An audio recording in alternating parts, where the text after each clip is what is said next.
Eu gosto muito de um autor chamado John Eldredge. Alguém já leu algum livro do John Eldredge? Não? Muito bom. Ele tem vários livros. Aqui no Brasil são poucos traduzidos. E um dos livros dele que eu gosto muito, ele fala muito sobre o que é ser homem, o que é ser mulher, o resgate do masculino, o resgate do feminino, que é um negócio muito importante, que a gente está começando a trabalhar no nosso grupo agora. Muito importante nós entendermos o que é ser homem, o que é ser mulher, porque o mundo tem visões totalmente distorcidas, falsas, mentirosas, enganosas, mutiladas do que é ser homem, do que é ser mulher. E eu vejo com uma certa tristeza que essas visões errôneas estão dentro da igreja. Muitas vezes nós temos os mesmos estereótipos dentro da igreja e nós criamos meninos confusos sem saber o que é ser homem, criamos meninas confusas sem saber o que é ser uma mulher. E o motivo disso é o seguinte: nós nascemos em um mundo em guerra. Nós nascemos em um mundo destroçado por uma guerra de vida ou morte, de luz e trevas. A gente olha uma tarde bonita como essa, um bairro gostoso, um jardim, tudo verde. Que bonito, que bonito, que bonito. Tudo está em guerra, cara. É tudo guerra. Há uma guerra violenta, há uma guerra feroz acontecendo no mundo espiritual. Mas essa guerra não é sua, essa guerra é do Senhor. A palavra diz em vários lugares que nosso Deus é um Deus guerreiro. O nosso Deus é um Deus coberto de cima a baixo com armadura, e Ele vai à batalha, e Ele vai à guerra, e Ele vai à luta. E Ele vai feroz, furioso, indignado, com uma ira absurda. E Ele diz assim: eu vou recuperar aquilo que é meu e que me foi roubado. E essa coisa, essa pessoa que foi roubada de Deus é você. E Deus vai à batalha por você. O nosso Deus guerreia por você. E Ele não vai descansar enquanto Ele não trouxer para casa todos de volta. Quando Jesus nasce como ser humano, Ele invade o mundo das trevas. Ele invade o reino de Satanás para buscar aquilo que havia sido perdido.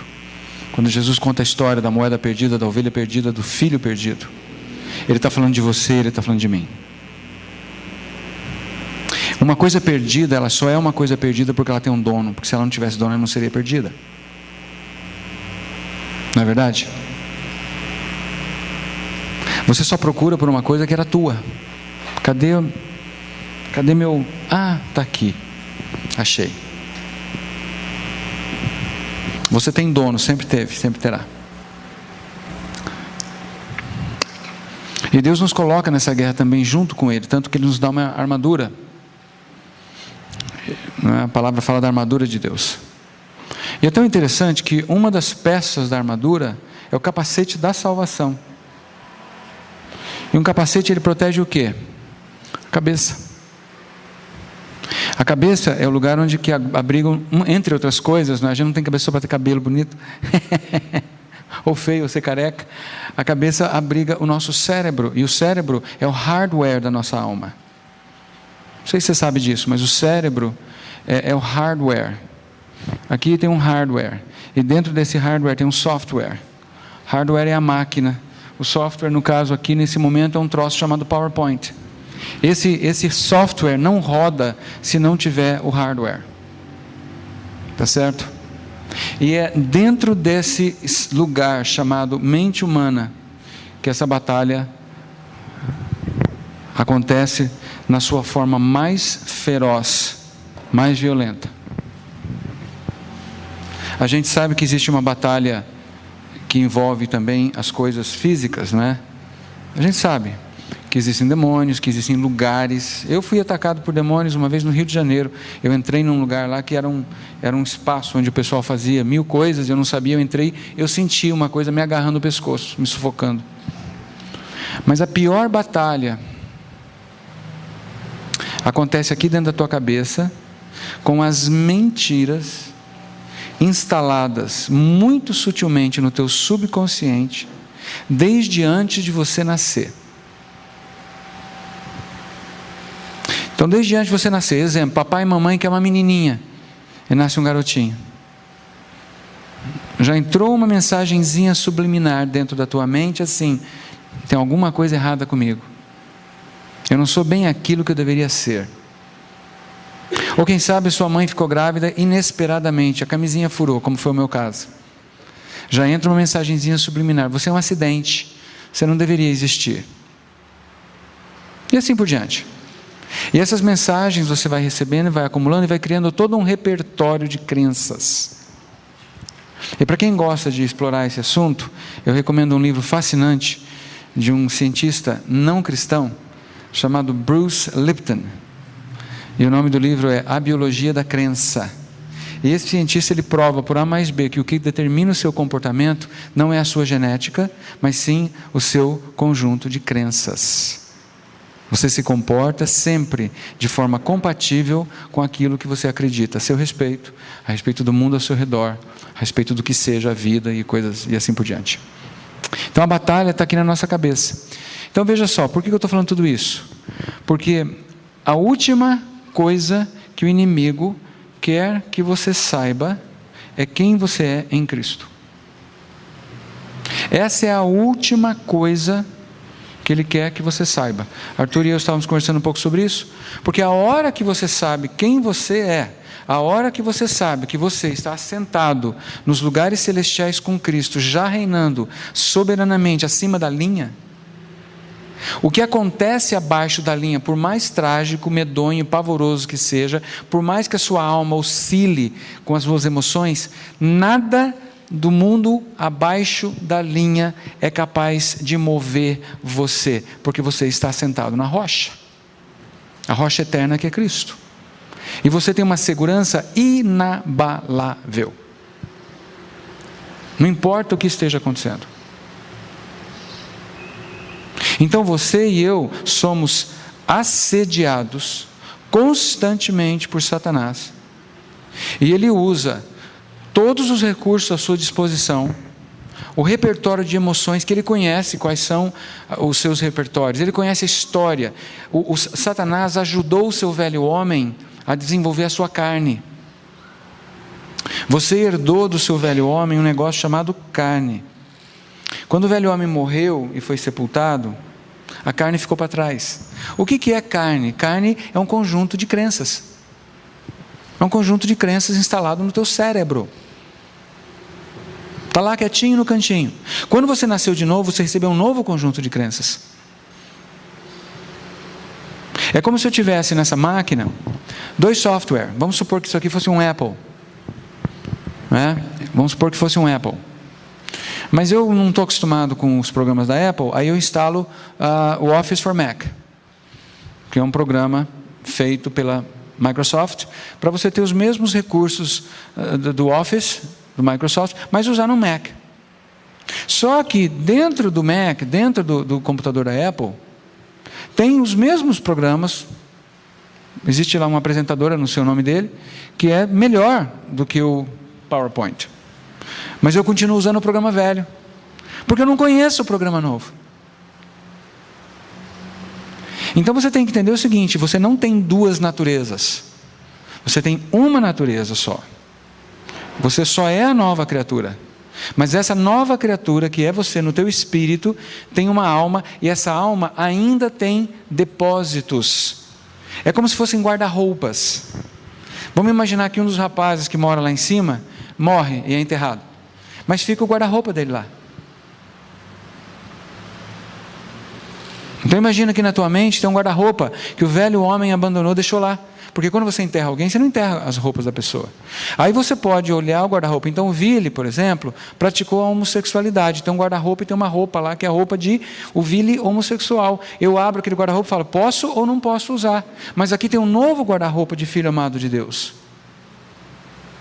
Dependendo do que eu crer, daquilo que eu escolher acreditar, eu vou usar a roupa velha, ou eu vou me despir daquela roupa velha e vou me vestir da nova, como Paulo fala nas cartas dele.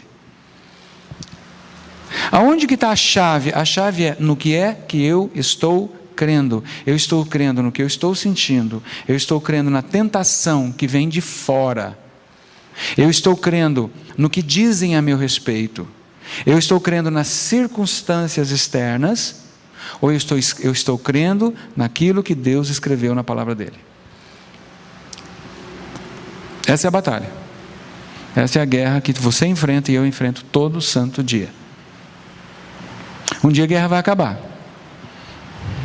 No mundo espiritual a guerra já acabou. No Kairos divino, essa guerra já foi resolvida de uma vez por todas. Mas no Cronos ela continua. Por que será que ela continua? Aqui eu vou especular um pouquinho, porque a palavra não é muito óbvia sobre isso, mas a gente pode tirar algumas coisas, né? O que Deus quer de você? Eu usei uma ilustração de manhã, falando que o Arthur é filho da Ana e do Cláudio, não é? E ele não fez nada para ser esse filho. E ele não precisa fazer nada para deixar de ser, porque é impossível ele deixar de ser esse filho. Eu creio nisso, tá? Que uma vez filho de Deus, para sempre. Então, agora veja só.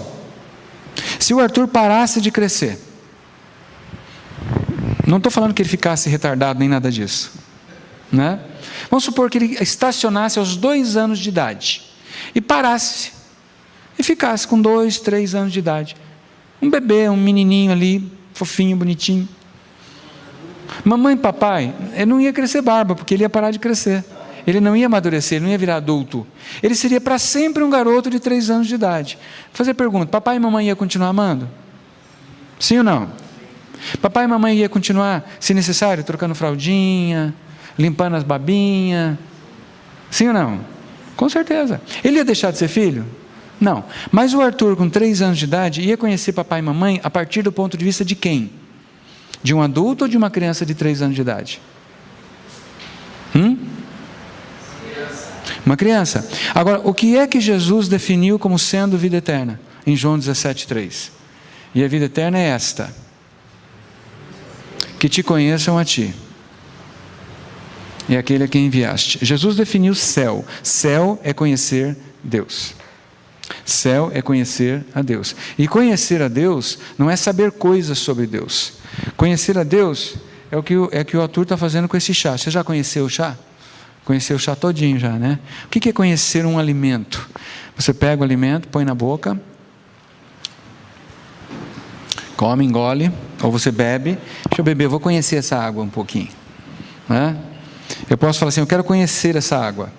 Já sei, vou mandar ela para um laboratório, uma amostra, e aí vem o resultado e me diz tudo o que eu devo saber sobre essa água: o pH, se ela é dura, se ela é mole, se ela é alcalina, se ela é ácida, né? Quais são se ela tem micóbrios, se ela tem bactérias, o que tem nessa água, e assim por diante.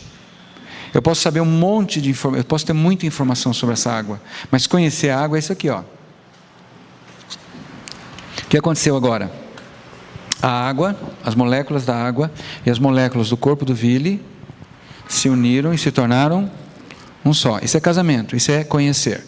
Adão conheceu a Eva e ela concebeu.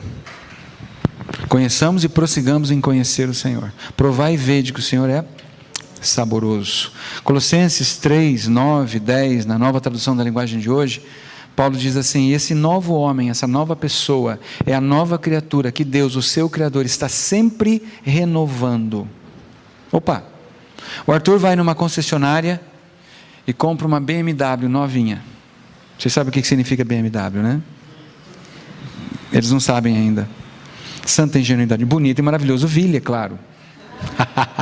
Não, vamos melhorar. Bonito e modesto Vili.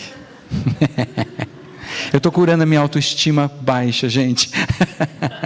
Ele compra uma BMW novinha. Ele sai da concessionária, entra na primeira oficina e manda reformar a BMW. Você faria isso? Alguém faria isso? Mas por que Deus faz isso com você? Por que Deus diz em Colossenses, é a versão nova, tradução na linguagem de hoje, que ela é expandida: essa é a nova pessoa que Deus, o seu Criador, a nova pessoa que Deus, o seu Criador, está sempre renovando, para que ela, nova criatura, se torne cada vez mais parecida com Ele, Deus, a fim de que vocês o conheçam completamente. Uau! Em nosso espírito nós somos totalmente novos, mas em nossa alma nós estamos sendo renovados. A nossa alma tem feridas, a nossa alma tem os traumas, a nossa alma tem as mentiras ainda instaladas na mente. E Deus começa no momento em que você nasce de novo, que Ele se instala no teu espírito, Ele começa um trabalho de restauração, de renovação da mente, da alma, para curar você das suas feridas, para libertar você dos seus traumas. Por quê? Conhecereis a verdade e a verdade vos libertará. Conhecereis a mentira e a mentira vos aprisionará, vos escravizará. O diabo é o pai da mentira, a arma que ele usa é a mentira. Jesus falou: eu sou o caminho, a verdade e a vida. Se o Filho vos libertar, verdadeiramente sereis livres. O que nos liberta é a verdade. Por isso que você não adianta expulsar um demônio de uma pessoa. Se a mente dela não for renovada, ele volta e traz mais 7. Nem adianta fazer isso. Entende? A pessoa pode mudar um comportamento externo, mas se a mente dela não mudar, ou ela troca por outro comportamento pior, ou ela volta para aquele comportamento mais cedo ou mais tarde. Entende? Existe a batalha com demônios? Claro que existe, mas qual é a arma que eles mais utilizam? Qual é a que eles mais gostam? As mentiras. E tem uma em especial que eles amam de paixão. Satanás é o pai da mentira. Mas tem uma arma relacionada que Satanás gosta, é a favorita dele, é a filha queridinha dele. Quem quer arriscar? Eu sei que vocês estão meio dormindinhos aí à tarde, né? Hã? É isso aí, só que ela tem um nome. Você me falou sobre o nome. Você não é igual a Deus. É mentira. Eva já era igual a Deus. Não faltava nada para Eva ser igual a Deus. A mentira nos aprisiona. E a meia-verdade faz o quê? Já ouviram falar da meia-verdade? A meia-verdade é a filha favorita de Satanás, porque a meia-verdade, ela é sutil. Vocês querem um exemplo de uma meia-verdade que tem nos causado muito problema há muitos séculos? É chamado o evangelho parcial. É verdade? É verdade. Jesus morreu na cruz para perdoar todos os nossos pecados. É verdade isso? É, mas é uma meia-verdade. Está faltando o resto do evangelho. Vire, é estranho falar isso, eu sei que é estranho, mas pare e pensa. O evangelho é inteiro, é uma coisa toda. Não dá para dividir, não dá para você escolher, eu quero isso, não quero aquilo, quero aquilo. É como a lei. Lei é singular, não existe pedaços da lei que você opta. Essa eu vou seguir, essa eu não vou, essa é cerimonial, essa é de Deus, essa é de Moisés. Conversa, não existe nada disso, é lei, singular. Ou é tudo ou é nada. Tiago fala isso. Você vai cumprir um pedacinho, você tem que cumprir toda. Ou tudo ou nada. Não existe essa coisa de escolher quais partes da lei eu cumpro e qual que eu não cumpro. O evangelho é a mesma coisa, é tudo ou nada. Ou é o pacote completo, ou você não tem tudo, você fica só com uma metade. Então imagina a cena, você sentado nessa cadeira agora, e por algum passe de mágica eu estalasse os dedos, e essa cadeira deixasse de ter 4 pernas, ela só teria 2 pernas, não importa qual. Ela passa a ter, ao invés das 4 pernas que ela tem, ela só tem 2 pernas. Como é que você ia ficar sentado nessa cadeira? Você ia poder descansar? Você ia poder soltar o peso, ou você ia ter que ficar fazendo força com as suas pernas e só encostando o bumbum assim, tipo, se eu soltar eu caio. Aí Jesus chega e fala assim, vinde a mim todos vocês que estão cansados, que eu vou dar um banquinho de 2 pernas só, para você ficar equilibrando o resto da vida. E é assim que tem muito crente vivendo, sentado num banquinho de 2 pernas, equilibrando, fazendo de tudo. Não dá para descansar. O evangelho parcial não produz descanso. Está certo? Ele produz canseira, legalismo, e depois de algum tempo você não aguenta mais, ou você volta para o mundo desiludido, ou você começa a migrar para igrejas que tem uma versão horrorosa do Evangelho. O Evangelho parcial produz tanto o legalismo como a graça barata. Deixa eu demonstrar para vocês, né? Então, vamos pegar a fala de Jesus para a mulher apanhada em adultério. A fala de Jesus, entre outras, no final é o seguinte: eu não te condeno, vai, não peques mais. Tudo bem? Vocês lembram disso? Essa fala, ela vem na esteira de uma primeira fala que onde estão os seus acusadores, né? E antes disso, no Sermão do Monte, Jesus fala que vem cumprir a lei, etc e tal. Mas veja só, vamos pegar essa fala: eu não te condeno, vai, não peques mais. Então, tem uma turma aí que fala assim: Arthur, seu pecador depravado total, Jesus morreu por você, Ele derramou o sangue, perdoou todos os teus pecados, agora você vai e não peca mais, hein? Senão, ó, certo? Esse discurso existe em muitas igrejas arminianas e assim por diante.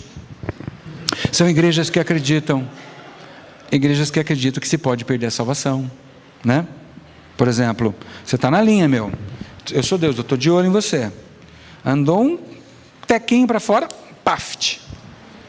São essas igrejas que falam assim: assaltante entrou na tua casa, você está em dia com o dízimo, você está indo ao culto, tem algum pecado oculto que ninguém está sabendo, já começa a procurar brecha que o inimigo usou para entrar.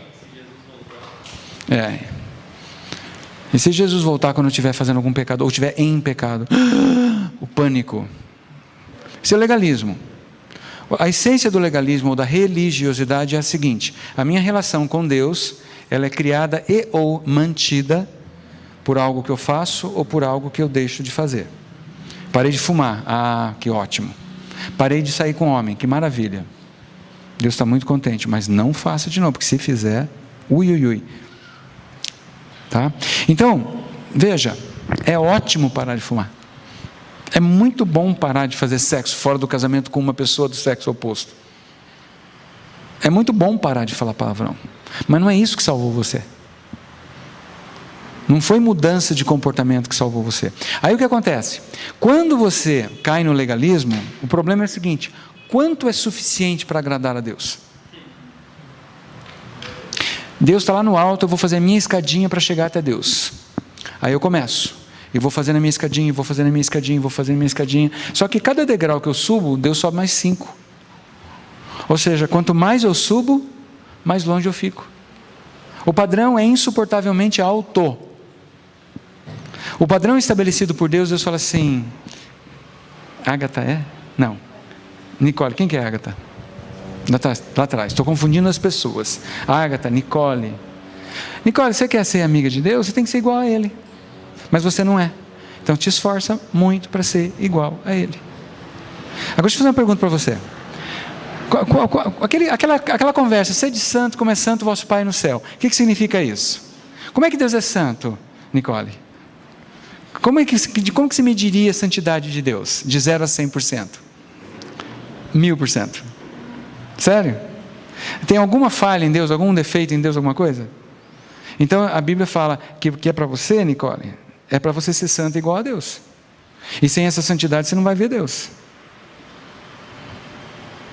Está na Bíblia ou não está? Ou eu estou inventando? Sem a qual ninguém verá Deus. Você não vai ver Deus, você não vai casar com Deus se você não tiver a santidade dele. E a santidade dele é absoluta. Só que tem um pequeno problema, Ágata: você nasceu morta. Você nasceu morta. Isso significa o quê? Que você já nasceu o quê? Desqualificada, até para tentar se esforçar a ser santa como Deus é. Você está entendendo o que eu estou falando? A lei leva a Ágata a falar: não dá, não tem jeito, eu já nasci desqualificada. Criaturas mortas, seres mortos, não podem entrar na presença de Deus, porque Deus é um ser vivo, e são duas coisas incompatíveis. Eu já nasci desqualificada, sequer para tentar entrar. Aí Deus fala: yes, era isso que eu queria levar a Ágata, ou a Nicole, ao fim das suas forças. Esse é o papel da lei. Mas vamos voltar ao como que o evangelho parcial produz o legalismo.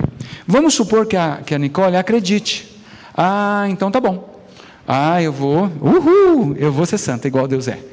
O que eu tenho que fazer? Ler Bíblia. Yes! Quanta Bíblia que eu vou ler? Que tal ler a Bíblia inteira uma vez por ano? Dá mais ou menos 5 capítulos por dia. Só isso. Lê a Bíblia. Ótimo. Aí a Nicole começa a ler a Bíblia. Lê a Bíblia, 5 capítulos por dia. Ela chega em Números, ela chega em Levítico. Que nojo, que horror. Aquilo não desce, né? E ela lê, tem dia que ela tem prova e ela lê correndo, ela já fala assim, será que leitura dinâmica vale? E aí vai, aí um dia ela perde, aí ela tem que ler 10 capítulos no dia seguinte, aí uma semana acumula, multiplica, 5 vezes 7.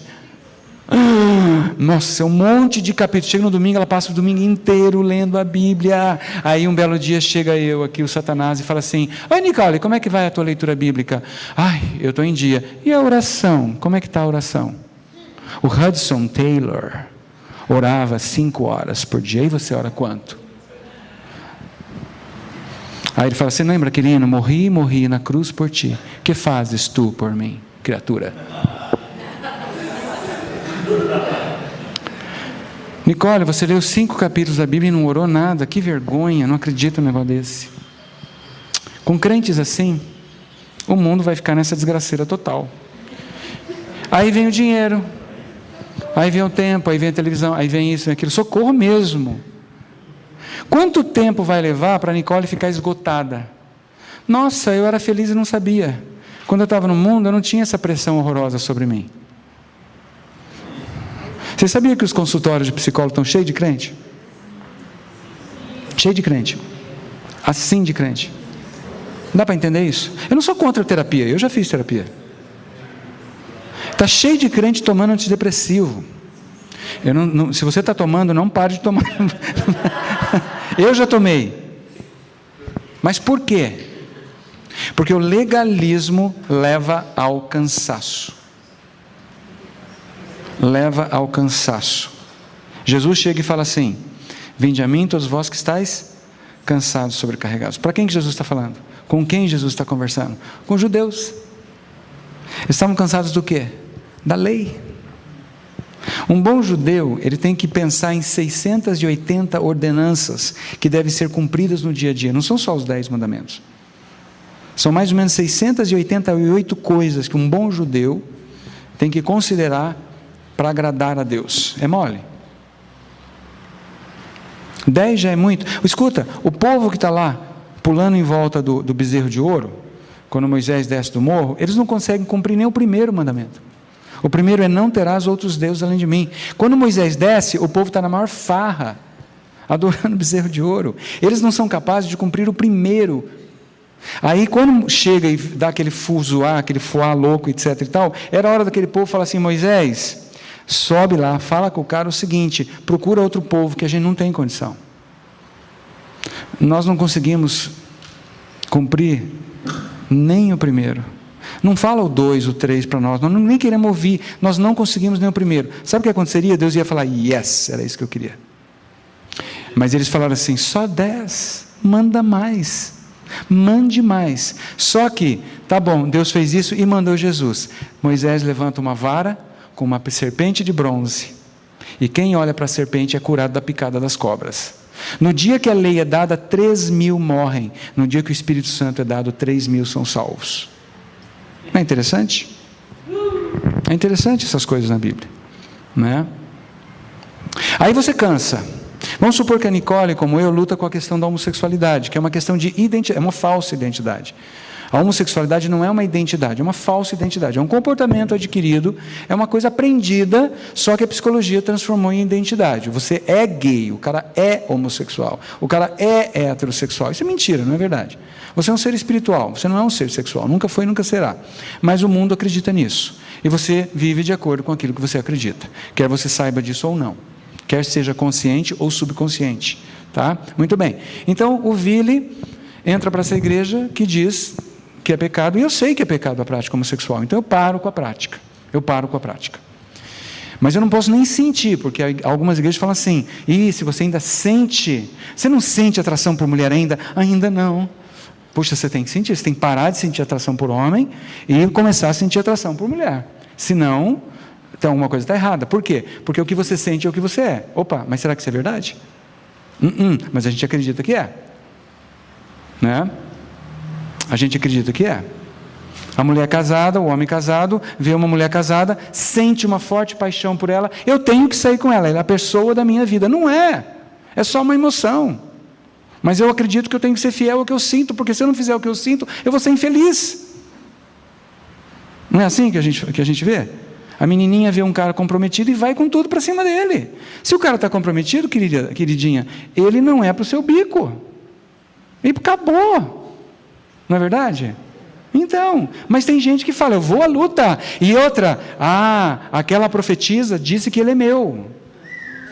Profetiza de quem? Do capeta. Entende? Você está apaixonada por um homem casado? Desapaixone. Tem um homem casado no teu pé? Põe ele para correr. Mas a gente entra nessa neura de achar que o que eu sinto determina a verdade. Aí eu continuo sentindo atração homossexual. Eu estou indo naquela igreja. Aí chega aquele pastor lindão, maravilhoso, barbudo, não é? E se aproxima de mim, e se torna meu amigo, e vem, né? Aí o que acontece? Pronto, era tudo o que eu queria. Eu me apaixono por ele. Eu me apaixono e fico o maior tesão. Aí eu fico abaladíssimo. Eu falo assim, meu Pai do céu, eu achei que se eu orasse, se eu jejuasse, lesse Bíblia, fosse fiel, tem calo de tanta oração. Eu passo as noites em claro, e agora, olha, furou a calça de tanta oração, não é verdade? Eu não estou orando muito não, né, gente? Nem sujo não está, ai que vergonha. Não, aquele ali tá bom o negócio. Aí eu luto para que Deus tire o sentimento. Deus arranca essa coisa, sai de mim. Ai, mas como é bonitinho. E aí fica aquela luta, tá entendendo? Eu luto isso 1 ano, eu luto 2. Pode não acontecer nada, mas eu vou para o banheiro, me masturbo, penso na pessoa, começo a fazer aquilo, o inimigo vem e fala, pô, você não tem vergonha na cara? Fazendo um negócio desse. Aí a acusação continua mais algum tempo. Aí chega uma hora, você faz de duas uma, ou você arria, tem uma queda violenta, isso pode acontecer dentro da igreja, como aconteceu comigo, com um colega de seminário, e acontece dentro da igreja, não estou inventando, tá certo? E aí você tem uma queda, se não for bem tratado, você passa a ter outras. Você pode ou voltar para o mundo, acreditando que tudo aquilo foi uma farsa, e o inimigo vai bater os cascos e vai achar lindo, maravilhoso, né? Ou você cai num cinismo, começa a entrar num esquema de vida dupla, acreditando assim, todo mundo vive no pecado mesmo, é tudo uma mentireira louca, eu vou ficar aqui enquanto eu vou navegando nessa água turbulenta, eu estou lá, canto meu corinho, dou a minha ofertinha, e estou com o meu lugarzinho no céu, mas nos bastidores eu continuo fazendo as coisas que eu quero fazer. Ou, uma terceira opção é você ouve falar da igreja alternativa, e a igreja alternativa ensina uma outra versão do evangelho parcial, que é o mesmo evangelho parcial, só que é o outro lado da moeda. E agora a moeda é a seguinte, vamos lá, vamos ver o evangelho parcial que vai gerar a graça barata. Nicole, quais pecados seus foram perdoados na cruz? Todos? Passado, presente e futuro?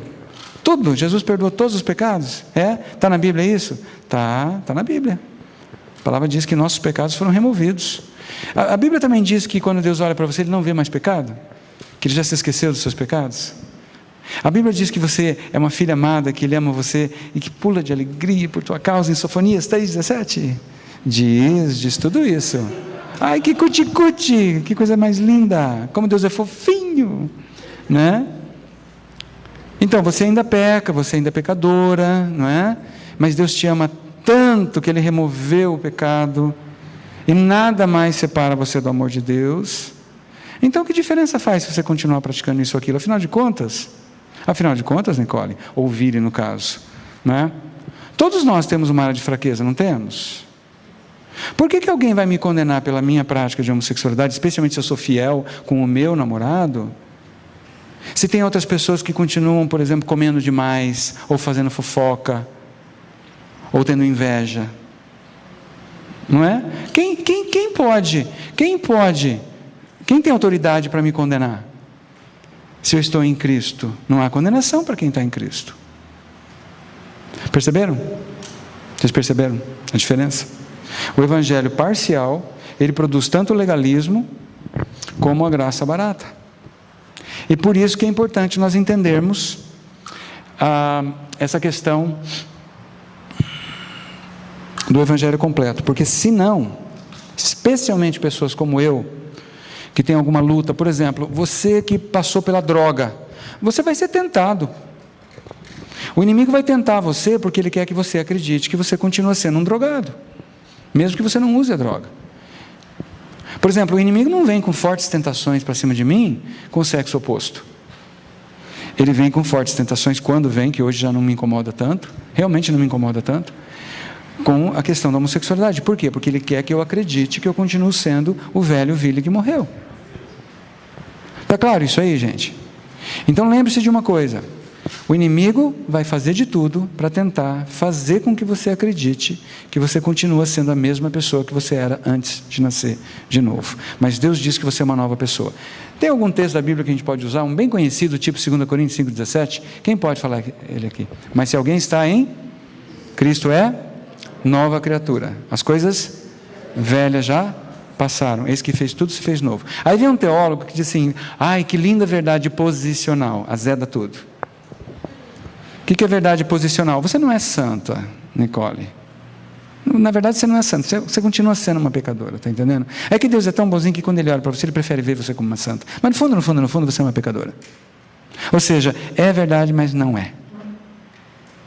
Eu acho que quem inventou isso aí foi no seminário satânico, lá no fundo do inferno, que inventaram esse troço chamado verdade posicional. Porque daí é o seguinte: eu fico com a Bíblia, mas a hora que a Bíblia declara que eu sou um santo, eu tenho uma desculpa teológica para dizer que eu não sou.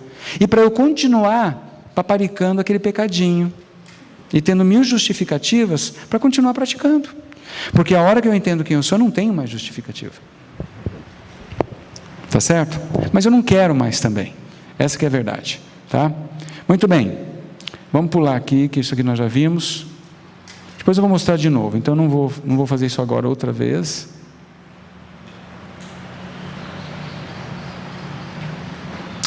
No livro, nesse livro que eu mostrei para vocês, o resto do Evangelho, na página 30 e alguma coisa, a página 31, diz assim, ó: tudo isto, essa nova vida com Cristo, essa identidade nova, tudo isto já pode ser tido como verdadeiro sobre nós um domínio acima da linha, que é o domínio eterno, que é a verdade absoluta. Ou seja, a Nicole é uma santa. Agora deixa eu terminar o que eu comecei com a ilustração, para não ficar muita linha solta, tá?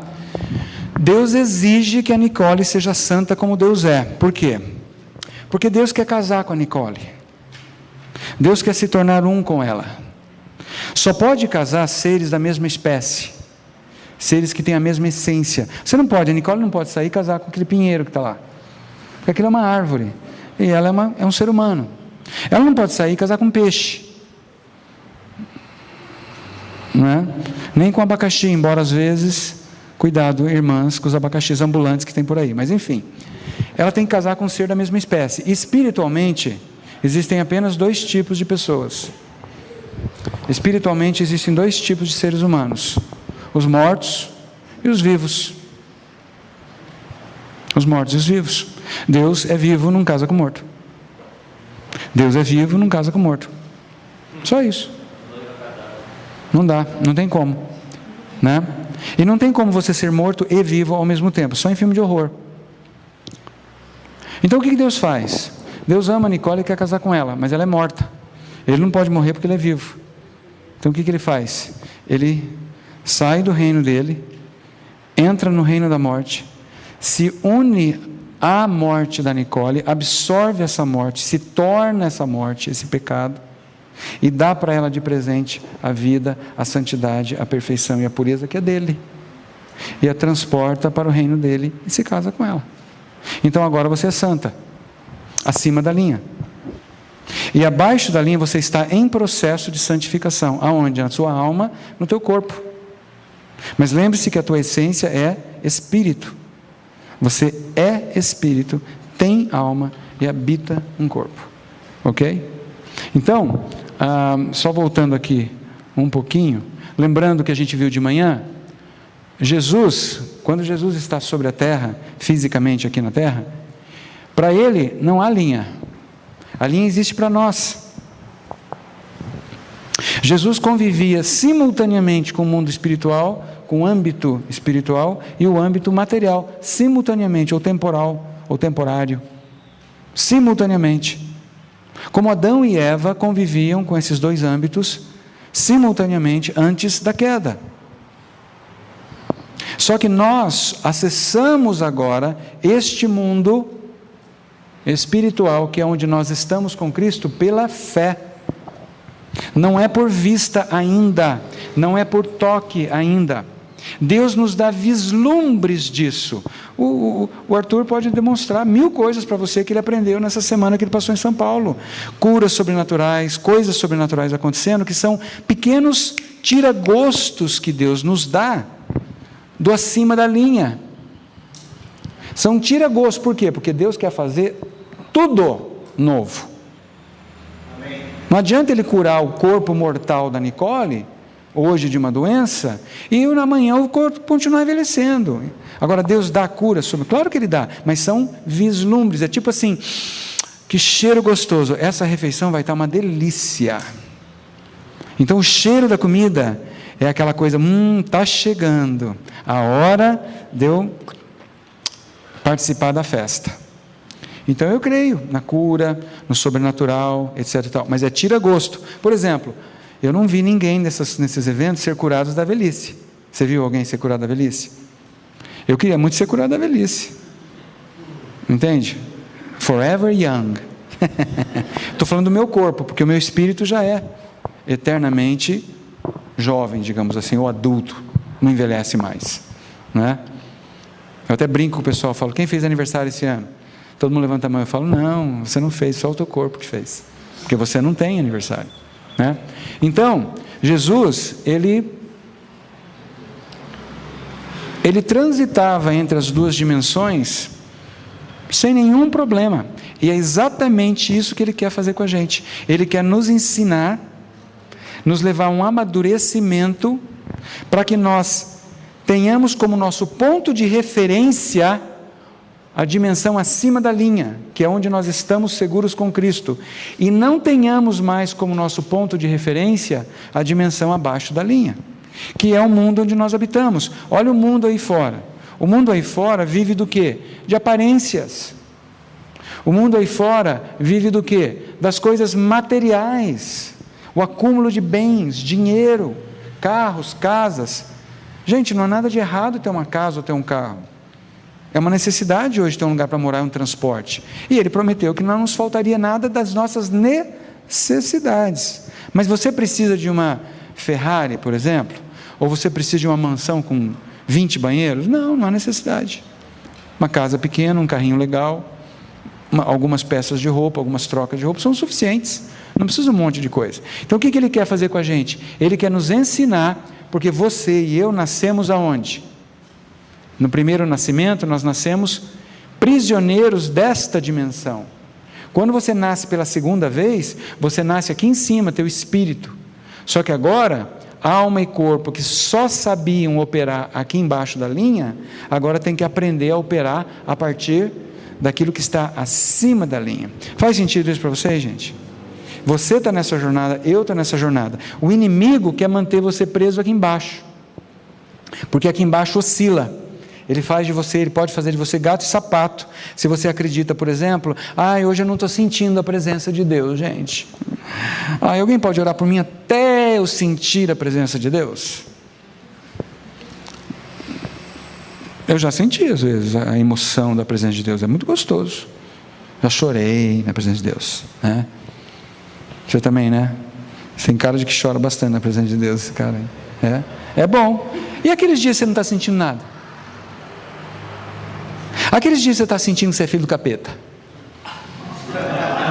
que você quer matar o primeiro que aparecer na tua frente. Você não tem esses dias? Sou só eu? Credo, está ficando assustado já. E aí, o que você faz naqueles dias?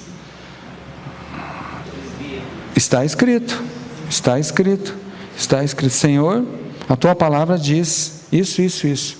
Eu fico com isso. Como é que Jesus enfrentou Satanás no deserto?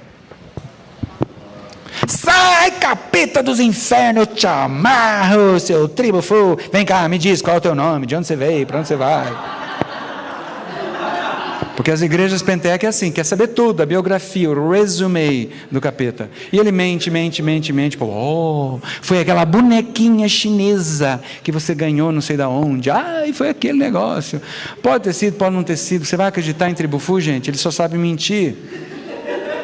E ainda tem uns caras que falam assim, você só vai falar a verdade. Você está amarrado, não pode falar mentira. Né? Eu acho um pouco hilário, porque assim, eu não descarto a possibilidade, mas dá corda para eles, eles deitam e rolam. E se não chamar atenção para Jesus, eles estão felizes da vida. Tem duas coisas que o diabo gosta, ou que você o ignore totalmente, ou que você só pense nele o tempo todo. Agora, a hora que você bota ele no seu devido lugar e começa a olhar para Jesus, ele arrepia, porque a hora que você começa a saber quem você é, em Cristo, em teu espírito, que é a tua essência acima da linha, ele sabe que ele não te pega mais abaixo da linha. Está claro isso aí, gente? Então a Nicole é santa porque Deus deu de presente de casamento a santidade para ela. Deus fez dela aquilo que ela jamais poderia fazer dela mesma. Deus deu para ela algo que Ele é, para que ela possa ser aquilo que Ele é. Jesus se torna o que nós éramos, morte e pecado, para que nós possamos ser aquilo que Ele é, vida e santidade. E aí você não só vê Deus, você casa com Ele, você se torna um com Ele, e viremos e faremos nele morada.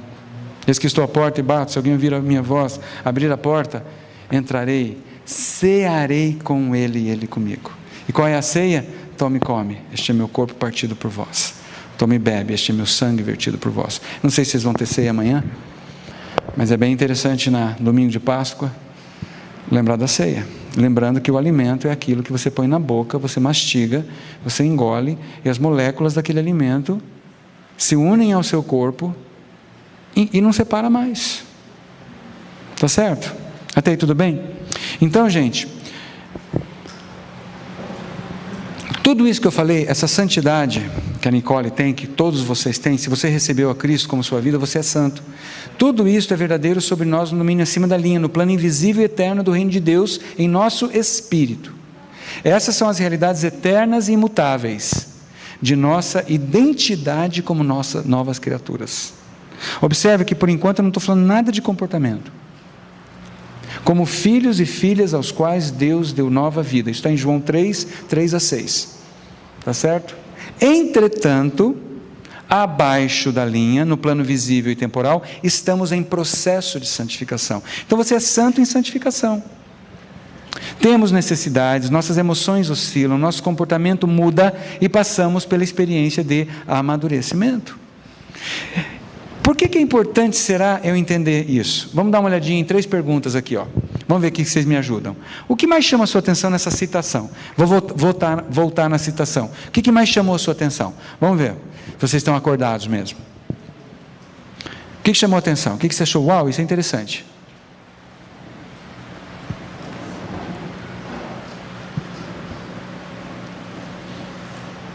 Sim, um de cada vez, senão não vai dar para todo mundo falar junto. Alguém quer arriscar alguma coisa? O que chama atenção? Oi? Fala mais grande. Processo de santificação. Então você entende essa coisa de você ser uma santa em santificação? Faz sentido para você agora? Começa a fazer sentido? Tipo, o Arthur, ele não é mais filho do pai e da mãe dele, porque ele cresceu. Ele só se tornou adulto a partir daquilo que ele sempre foi. Ele sempre foi filho da Ana e do Cláudio. A diferença é que agora ele é um filho adulto deles. Santificação não é você produzir santidade e ser santo com o teu esforço. É Deus te faz santo e você cresce naquela santidade. Não aumenta a santidade, você amadurece como santo. Está claro isso? Tem gente assim com uma cara do tipo, oi? O que chama atenção é que, na verdade, eu já sou aqui, só que eu preciso de tempo para poder ir para fora.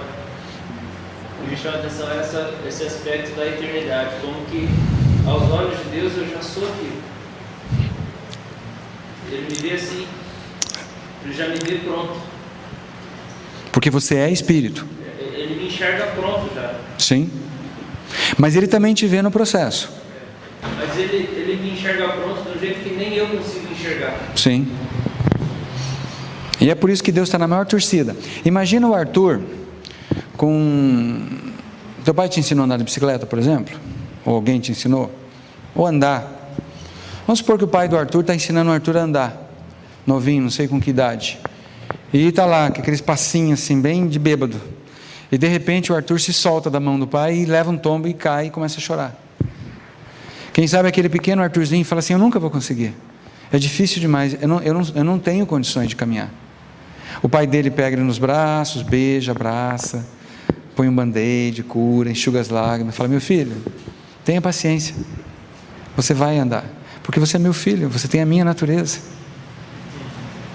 É só uma questão de tempo. Existe algo mais que Deus precisa que nós demos para Ele, não é só o tempo, é a disponibilidade. Mas eu vou falar sobre isso depois, tá? O que mais? Alguma outra coisa chama a tua atenção? Sim. Na verdade, isso parece bem fácil de fazer, mas na verdade os dados para nós é algo muito difícil. Por que é difícil? Porque nós já somos, mas ainda não. Exatamente. Até tem uma antiga pregação do John Stott, quando ele esteve no Brasil, chama-se O Já e o Ainda Não. Se você procurar no YouTube ou no Google, talvez você encontre o Já e o Ainda Não. Eu devo ter uma fita cassete daquela mensagem. Pois é, eu nem sei se aquilo roda mais. O Já e o Ainda Não. Nós já somos santos em espírito, estamos em santificação na nossa alma, mas o nosso corpo continua morrendo.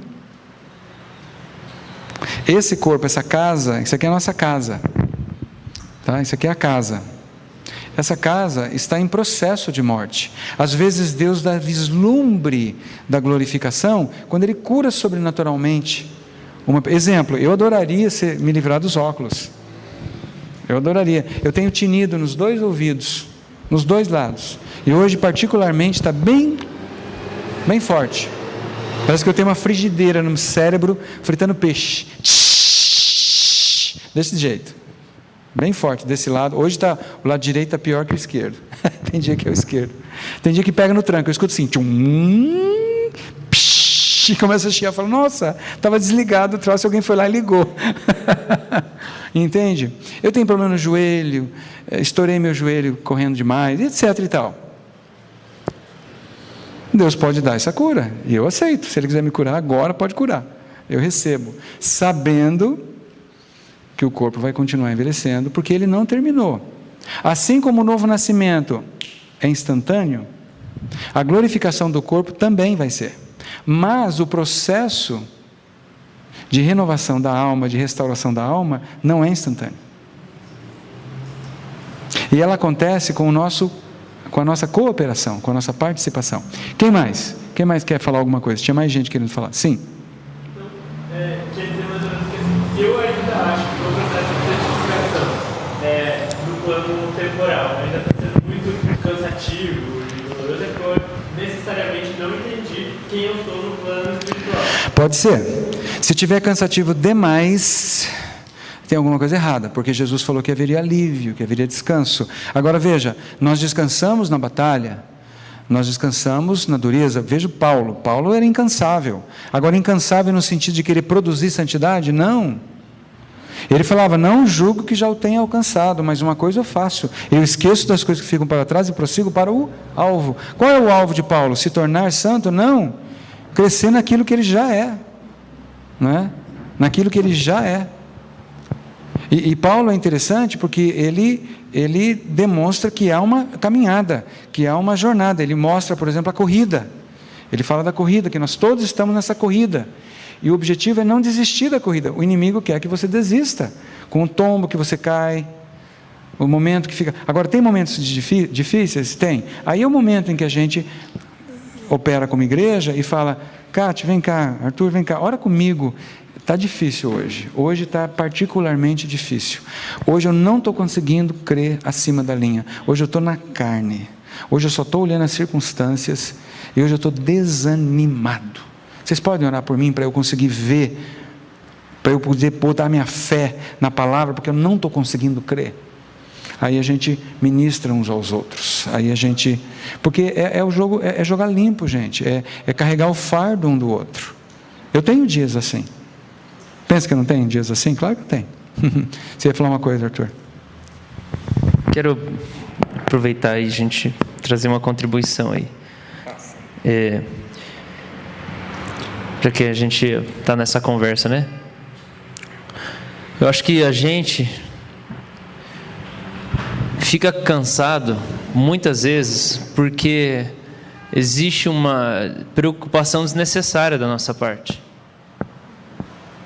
O que nos cansa no processo é a nossa ansiedade, a nossa impaciência. Porque quando eu acho que eu não vou chegar lá, eu fico impaciente. Ou eu desisto, ou eu me sobrecarrego, simplesmente por causa de impaciência. Então para mim é muito claro isso. Quem abandona o processo é porque parou de enxergar. E aí o cara ficou tão impaciente com ele mesmo, ele falou assim: não, eu não vou conseguir, cara. Não acontece, não muda. E aí ele pega e ele deixa tudo. Aí ele larga Jesus, ele larga a fé, porque ele não está enxergando isso. O que ele não está enxergando? Ele não está enxergando a si mesmo pronto. Porque o que me chamou a atenção naquela frase ali é: realidades eternas e imutáveis da nossa identidade. São coisas eternas e imutáveis da nossa identidade. Quem nós somos. Jesus nos enxerga maduros já. Ele consegue ter um vislumbre, uma visão clara de o que é o Bruno glorificado. Ele tem uma visão do Bruno glorificado. É o Bruno que não tem essa visão perfeita. Então ele acha que ele nunca vai chegar lá. Porque ele só consegue pensar assim: não, eu sempre fui assim, eu sempre vou ser assim, eu não vou conseguir mudar. Então, o que mais chama atenção é isso. Realidades eternas e imutáveis da nossa identidade. O que a gente precisa? Deus sabe quem a gente é, porque Ele que sonhou com a gente na perfeição, de maneira gloriosa. O diabo sabe quem a gente é, e é por isso que ele fica nos atazanando. É só a gente que não sabe quem a gente é.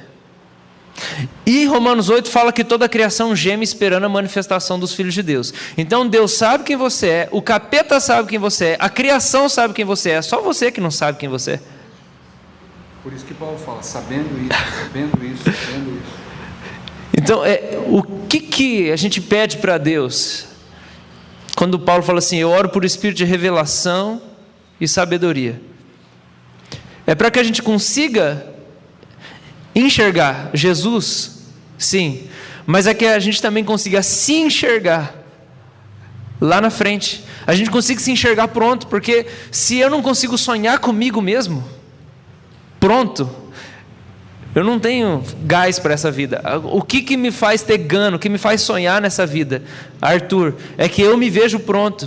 Ou às vezes, pelo menos, eu me vejo pronto. Eu penso: é assim que eu vou ser daqui a 40 anos. Quando eu tiver com 50 anos, eu penso, eu tenho um vislumbre, eu falo assim: vai ser muito melhor. E isso me dá gás. E eu quero só fazer mais uma coisa aqui, um acréscimo, porque eu acho que é o melhor momento de eu falar disso. Para mim, aqui entra o conceito que a gente tem de profecia aqui na República, que a gente está desenvolvendo. O dom de profecia é isso. Não é nada além disso. É eu conseguir ver você do jeito que você é, com os seus dons, com o seu chamado, com as suas capacitações, de um jeito que você não consegue. E aí quando Deus me dá uma profecia a seu respeito, Ele está revelando quem você é para mim. E quando eu chego para você para profetizar, eu puxo para fora isso que você não consegue ver. Então por isso, eu acredito que se a igreja não der espaço, não acreditar na redenção dos dons espirituais, e quando eu falo redenção dos dons espirituais, é porque tem um monte de gente fazendo todo tipo de coisa errada com os dons espirituais. e principalmente dons sobrenaturais. Se a igreja não redimir os dons espirituais, sobrenaturais, eu acredito que a igreja não vai conseguir chegar no fim, porque Jesus deu os dons para funcionarem na igreja. E a igreja muitas vezes está morrendo porque ela desprezou, porque ela viu gente usar do jeito errado, então ela não usa.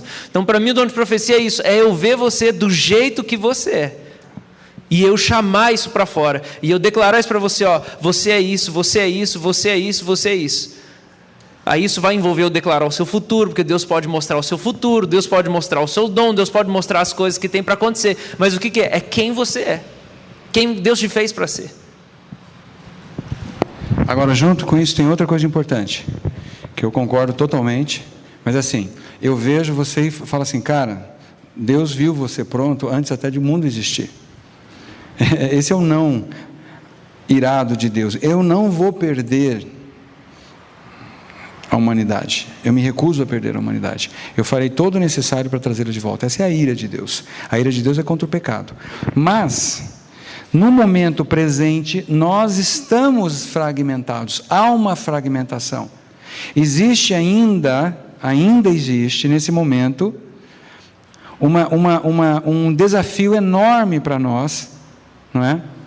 Seres que éramos exclusivamente carnais antes do novo nascimento, porque nós operávamos somente na dimensão de alma e corpo, nós não tínhamos vida em espírito, nosso espírito estava morto, então nós passamos anos da nossa existência aprendendo a operar o quê? Carne.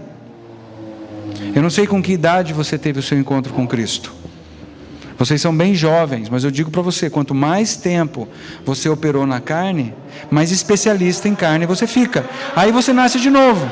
Agora você tem que aprender a andar em espírito, que é uma coisa completamente nova. É como você descobrir um belo dia que Deus te deu um par de guelras que nem peixe, e que você já é capaz de respirar debaixo d'água, e que o teu corpo agora consegue se equilibrar debaixo d'água, mas você nunca fez isso na vida.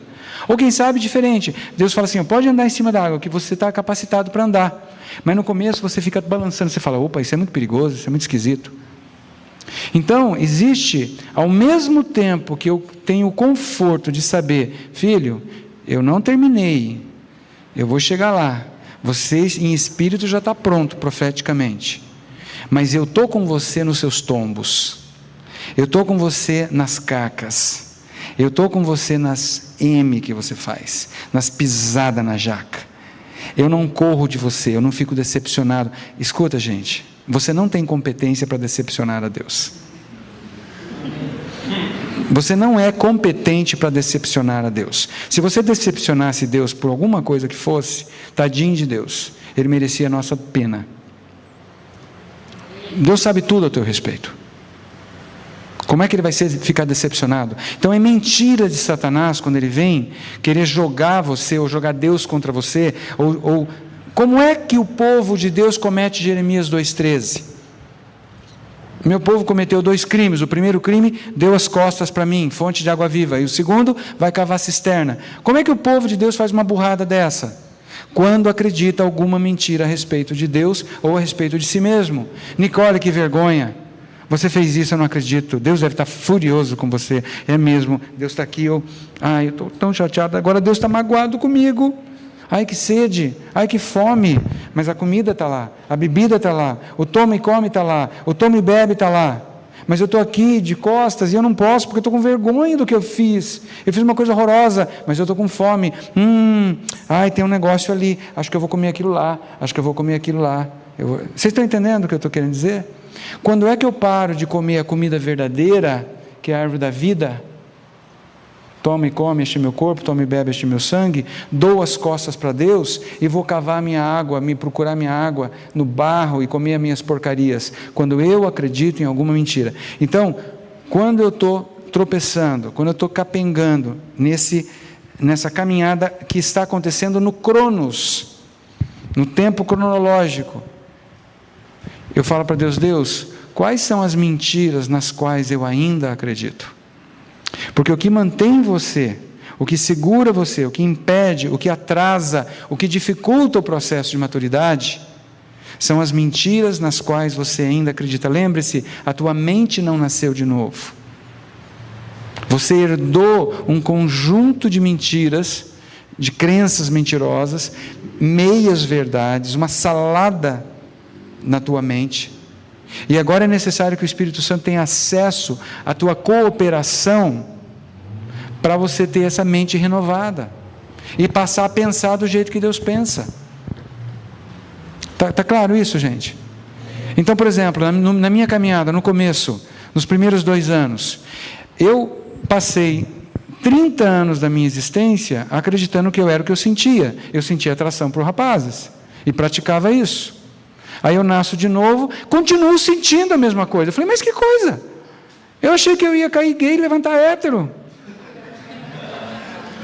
Mas eu continuo sentindo atração. Eu lembro um dia eu estava na igreja batista que eu frequentava naquela época, e tinha um cara do louvor, um gatinho maravilhoso, não é? E o gatinho tocando assim, né? E dando aquela olhadinha para mim assim. E eu pensando, ai, se eu te pego. Em inglês, oh, if I catch you. Delicious. Né? E aí eu lá dentro da igreja pensando, oh meu Deus do céu, aqui não pode.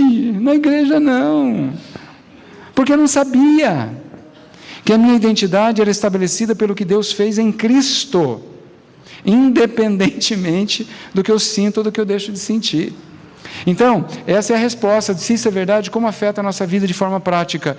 A hora que a tentação vem, ela não tem poder para determinar a sua identidade. A sua identidade é determinada pelo que Cristo fez de uma vez por todas na cruz. É selado, é terminado, é acabado, é algo encerrado e completamente determinado por Deus. Você é meu filho amado, em quem eu tenho grande alegria. É presente simples, sim. Quando você falou da mente, dela não ter sido feita de novo junto com o teu trabalho, você investiga. É difícil para mim entender, para eu entender o Romanos 12, da renovação da mente. Sim. Eu não tinha uma mente antes, uma mente diferente antes de conhecer Cristo. Tá. Vamos pensar assim, a tua mente, o teu cérebro é o teu hardware, tá? Faz de conta que é esse computador. E o teu computador, o teu hardware está cheio de conceitos, mentiras, verdades, uma série de coisas. Vamos pegar um exemplo, que eu acho que se aplica a quase todos nós, tá?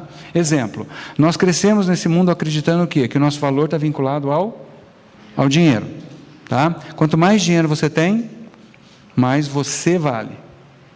A casa que você mora, o carro que você dirige, a roupa que você veste, o cabelinho, o perfuminho, tudo muito lindinho, né? A bolsa Louis Vuitton, e aí por diante.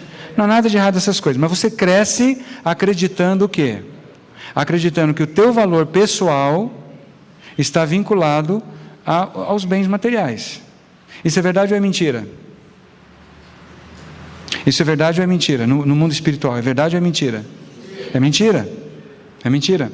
O seu valor não é determinado por coisas materiais. O teu valor é determinado pela sua origem. Você é criado por Deus. Você tem um valor absurdo. Mas não é por causa das coisas que você tem ou deixa de ter. Mas aí você passa a sua existência assim. Vamos supor que você recebeu essa mensagem subliminar na sua infância, mas cresceu numa família carente financeiramente. E você vê seus vizinhos com dinheiro, seus colegas, etc. e tal, e você coloca assim, eu vou prosperar. O que eu preciso fazer para ficar rico? Aí você pode desenvolver uma carne boa. Eu vou estudar, vou fazer várias faculdades, pós-graduação, concurso público, vou rachar de estudar, eu não vou sair para o boteco, eu vou gastar meu dinheiro com livros, com cursos, e eu vou sair dessa caca, e eu vou prosperar. Muita gente consegue isso, sim ou não? Sim, tem muita gente. Silvio Santos é um exemplo, por exemplo, né? O cara vai lá, luta, batalha, e fala, eu consegui. Outras pessoas falam assim, não, mas é muito difícil, eu não tenho cabeça para estudar, eu já sei o que eu vou fazer, eu vou roubar. Meu vizinho tem 3 carros, ele só precisa de um, eu vou pegar um dele, Qual o problema? Ele desenvolve uma carne má, mas é carne. É a mesma mentira, você é o que você tem. Um desenvolve uma carne boa, um desenvolve uma carne má. Não importa qual seja o seu desempenho. Todos nós temos uma versão má e uma versão boa da carne. Agora preste atenção, o teu trabalho, agora com Cristo, não é administrar a carne, é dar as costas para a carne, é operar em espírito. A inclinação do espírito é vida, é focar no que Jesus é em você. Você dá as costas para a carne, ou usando a linguagem da linha, você passa a operar a partir de espírito, e não permite mais, não aceita mais que as coisas abaixo da linha dominem em você. Aí você se converte. Aí você tem um encontro com Cristo. Mas você continua com a crença na tua mente. A tua mente não é transformada instantaneamente, o teu espírito é. A tua mente não. A tua mente, ela entra num processo de transformação. E como que esse processo acontece? À medida que as mentiras instaladas na sua mente são confrontadas com a verdade que é ensinada na igreja, que você lê na palavra, nos livros, nas conversas com os irmãos, nas suas experiências com Deus. Essa verdade que vai sendo bombardeada, e aí que a guerra começa. Na mente. Aí você começa a entender, peraí, como é que a palavra diz? O amor ao dinheiro é a raiz de todos os males. Nossa, ai dos ricos, é mais fácil para um camelo passar pela agulha, pelo buraco da agulha, do que um rico entrar no céu. Aí você começa a entender, pensar, mas Jesus, como é que era Jesus? Ele se desfez de tudo. Ele não tinha um travesseiro para dormir, gente. Uau! Nossa, então aquela igreja que eu frequentei da teologia da prosperidade, será que eles estão ensinando a verdade? Aí você começa a ponderar, pensar, ruminar nessa verdade. Isso é meditar na palavra. Você começa a meditar, pensar, e aos poucos você vai confrontando. Não, peraí, eu não sou dinheiro, o meu valor não está vinculado ao meu dinheiro, o meu valor não está vinculado ao meu corpo, porque você pode achar que tem um corpo feio, ou que você é lindo demais, né? E aí vai. Não, o meu valor, peraí, está vinculado ao preço que Deus pagou por mim. Outra coisa, essas coisas são perecíveis. Não há nada de errado ter uma casa, um carro, coisa parecida, mas eu quero acumular bens no céu. E o que é acumular bens no céu? É andar em espírito e permitir que Deus faça de mim aqui, agora, o que eu já sou no plano eterno.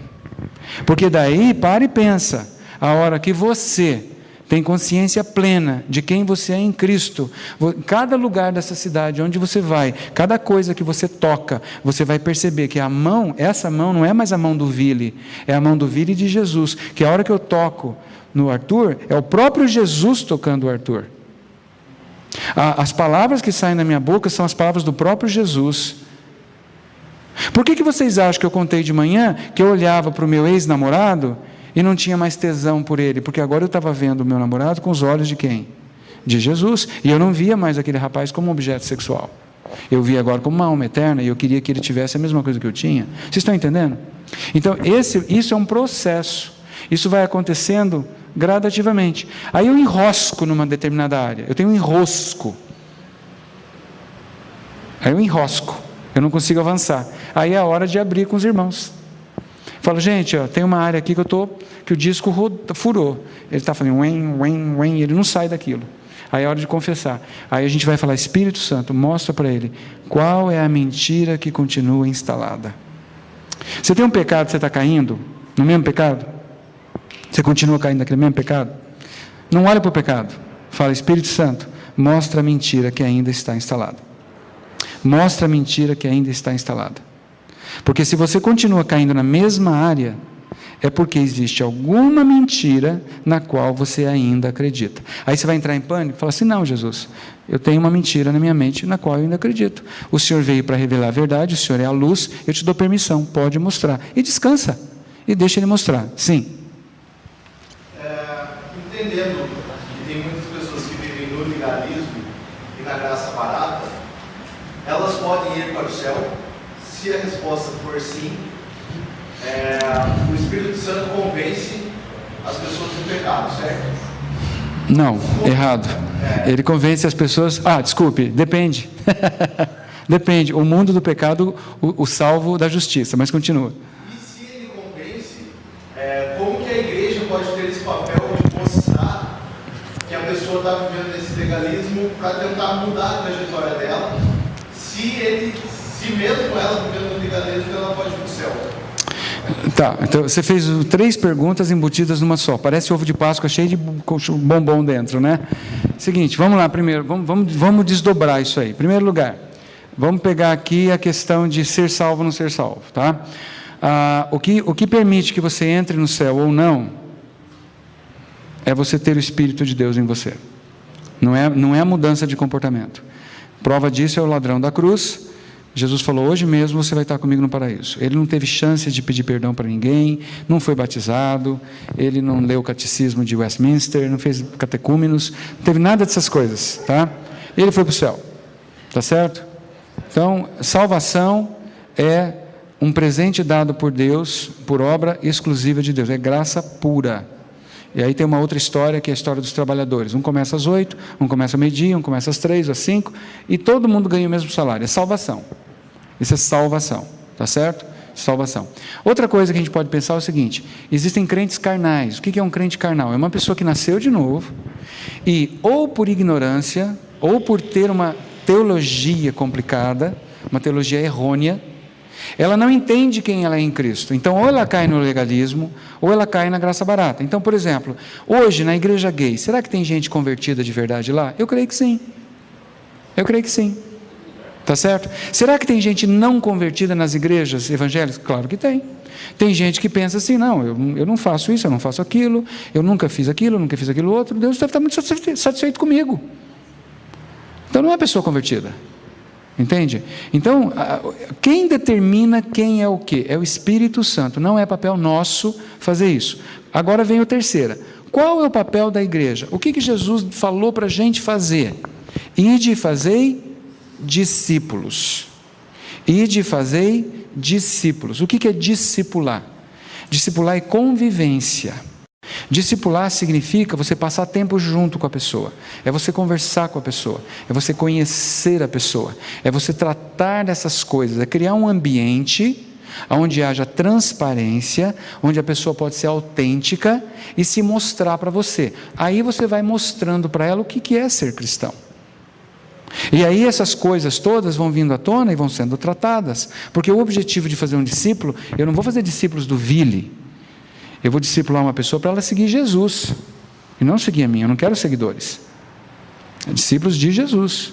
Então eu vou passar para a Nicole, vamos supor que eu estou discipulando a Nicole, ela vem de uma igreja ultra legalista, ou ela vem de uma igreja da graça barata, eu não sei se ela é salva ou não, isso é problema do Espírito Santo. Aí eu começo a conversar com ela, e à medida em que eu converso com ela, eu vou detectando se ela entendeu a questão da salvação ou não. Se ela entendeu pela metade, eu explico de novo e falo, você quer receber Cristo como sua vida? De vez em quando eu falo, Jesus, você é a minha vida, eu te recebo como minha vida hoje. Não tem importância você orar isso N vezes. Mas à medida em que eu faço discípulos, eu vou ensinando a Nicole como exemplo, tudo aquilo que Deus já me ensinou, com as pessoas que me discipularam. E aí eu resolvo todas as coisas que você perguntou, porque o nosso papel não é só pôr uma multidão dentro de um auditório imenso e ficar lá na frente falando informação, é o convívio. Por exemplo, esse lance, seria muito legal se todas as igrejas tivessem, por exemplo, uma prática de todos os jovens da igreja, quando estão naquela fase da vida que é possível, viverem juntos durante 1 ano, 2 anos, viverem juntos como comunidade, não é? E serem profundamente discipulados. Nossa, a gente revolucionaria o mundo, porque daí nós aprenderíamos a viver em comunidade, aprenderíamos que é possível viver com muito pouco. É possível viver com pouco, não precisa de muita coisa. Está claro isso aí? Vamos continuar então um pouquinho?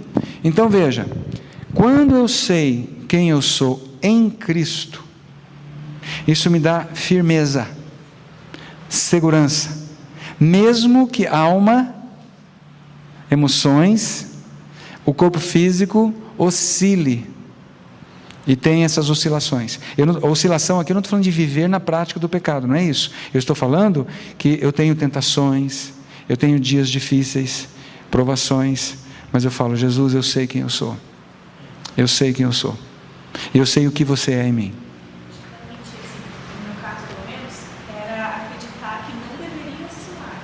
Ah, sim. A mentira, ela está falando que a mentira que afetava ela era não acreditar, ou acreditar que não poderia haver essa oscilação. Sabe aquela coisa, oi irmãos, tudo bem, todo mundo feliz? Aí você fala assim, não, eu estou péssimo. Nossa, credo, que horror, fica longe de mim. Ué, você está péssimo, vem cá, cospe tudo, vomita, vamos lá, vamos tratar isso aí. É uma coisa que eu gosto aqui nessa comunidade, é essa, você não precisa fingir. Você chega aqui e você fala, olha, eu estou péssimo, eu estou pé da vida hoje, alguém por favor vem orar por mim? Aquele dia que a gente estava lá, eu gostei muito daquilo, o Arthur falou, gente, eu preciso de oração, alguém vem orar comigo? Eu falei, uau, eu queria que todo pastor fizesse isso, né?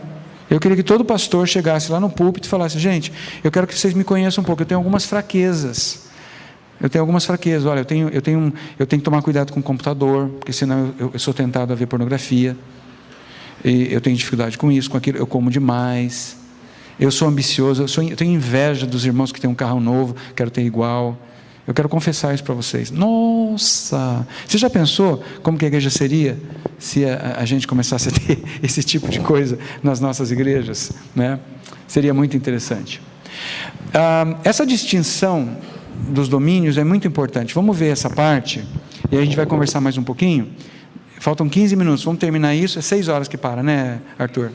Aí a gente vai parar. Então, nós vamos ver 3 motivos pelos quais essa distinção de entendermos a linha é importante, tá?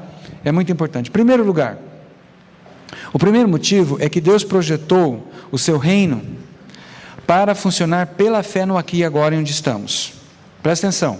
No aqui e agora onde estamos, nesse momento, nós acessamos, nós temos acesso a Deus, nós nos comunicamos com Deus, nós comungamos com Deus pela fé. Nesse exato momento eu não estou sentindo a presença de Cristo em mim. Eu não estou ouvindo a voz dele, estou ouvindo tinido. Tá certo? Nesse exato momento eu não estou tendo nenhum calafrio, nem nada disso.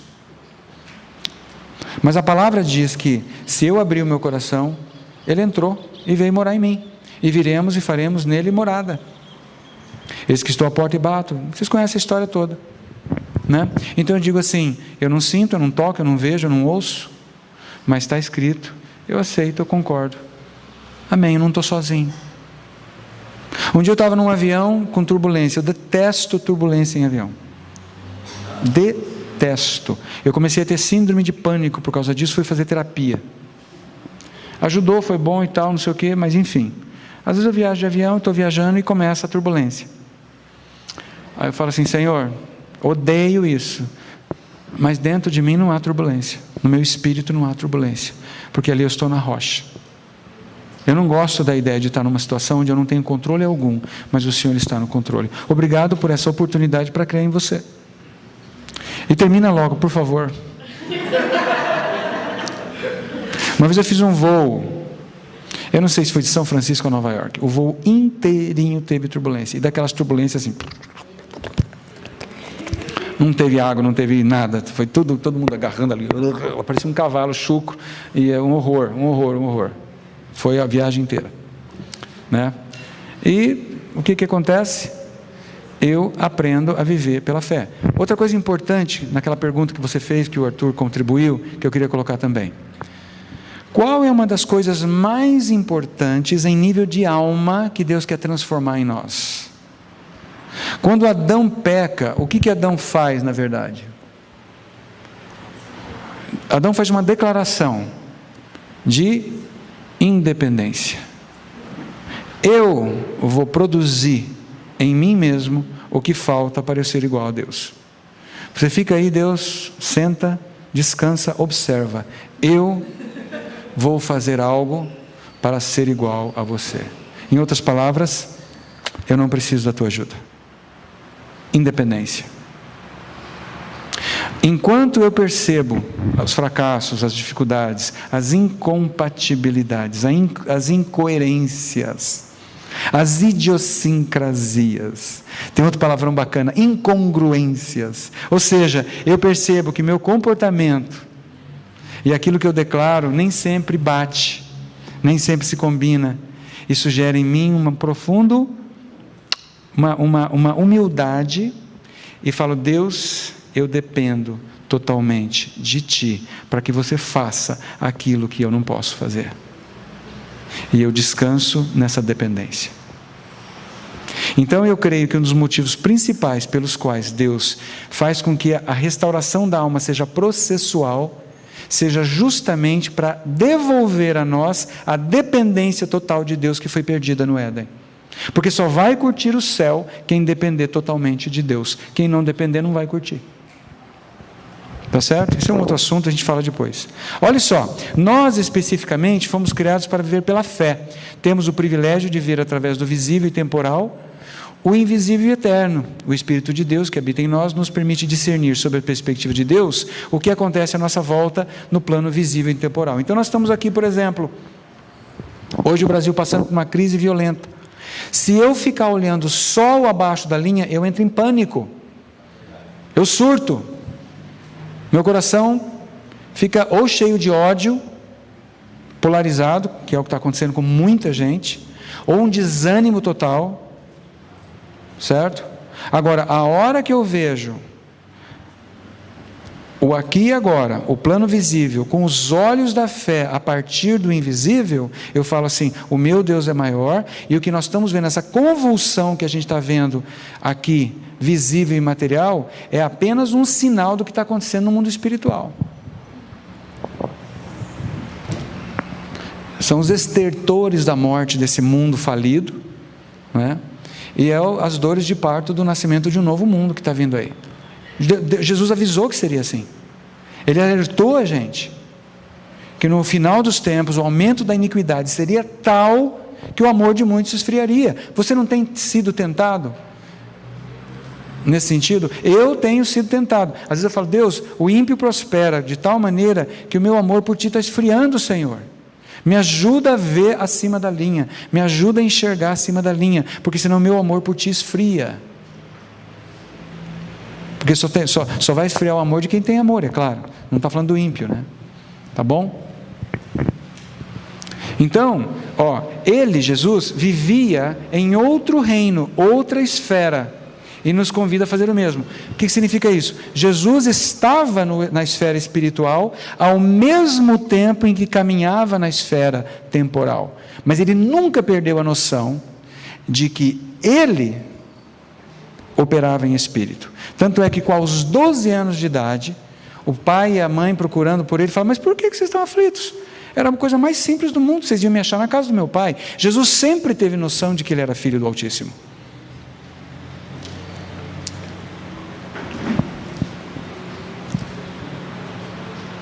Vamos para o segundo.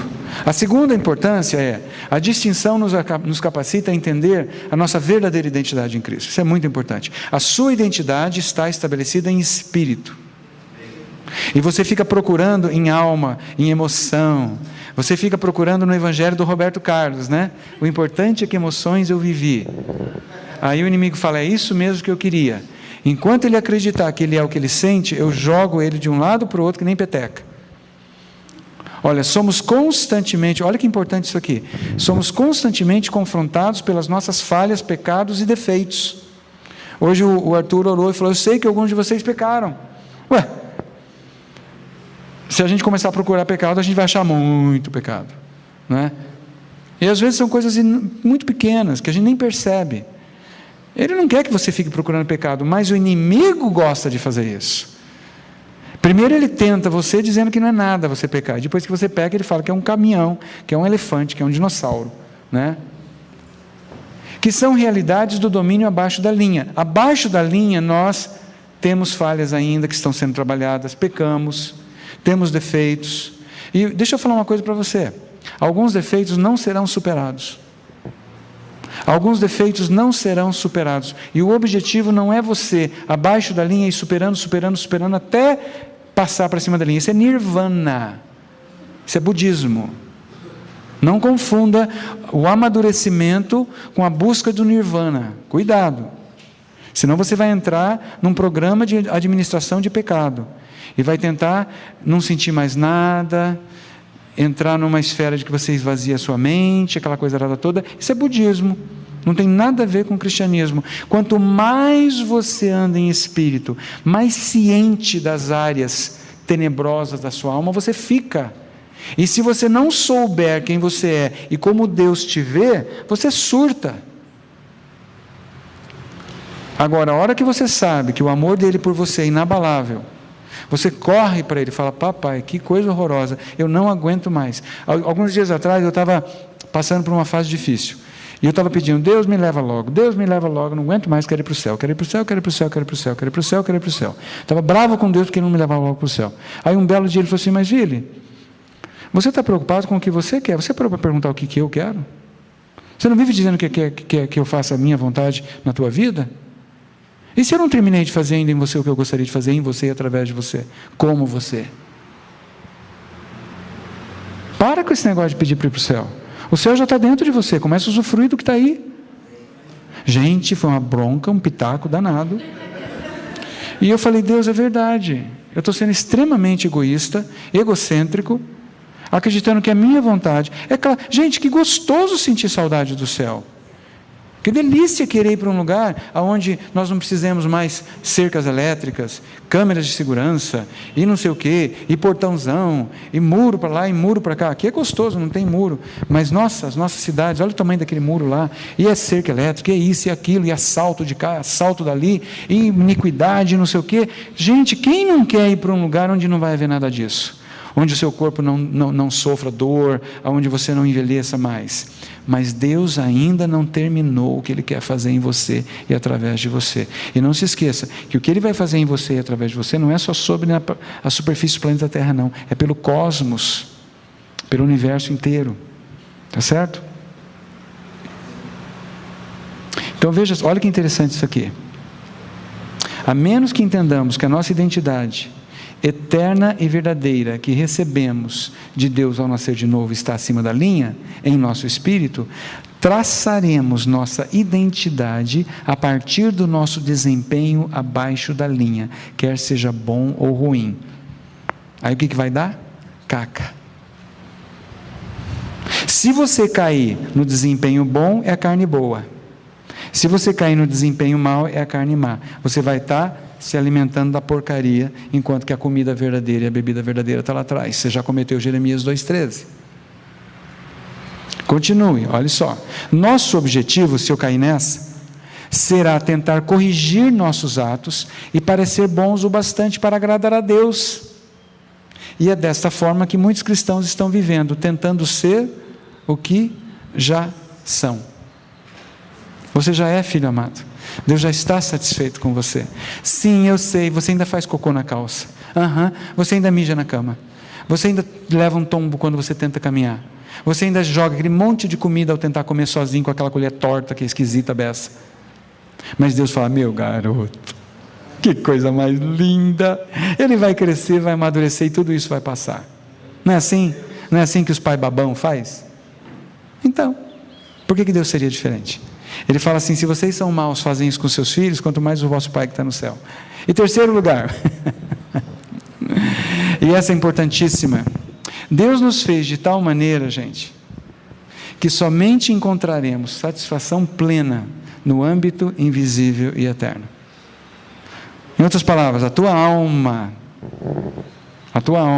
tem que parar de procurar debaixo da linha, a tua alma tem que se voltar para o acima da linha, e pela fé olhar e falar: é lá que eu vou encontrar, porque aqui eu não encontro mais. Aí eu lembro daquele corinho antigo: aqui não é meu lar, um viajante sou. Vocês conhecem? Meu lar é lá no céu, Jesus já preparou. Não? É bem antigo, é coisa de velho.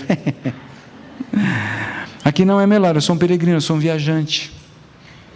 Enquanto eu estou viajando aqui, Deus me dá uma casa, um carro, que legal. Que ótimo, bacana, mas meu olho está lá. Está lá. Agora, esse lá não é lá no futuro, é lá no reino espiritual. E aonde está esse reino espiritual agora? Aonde que ele está?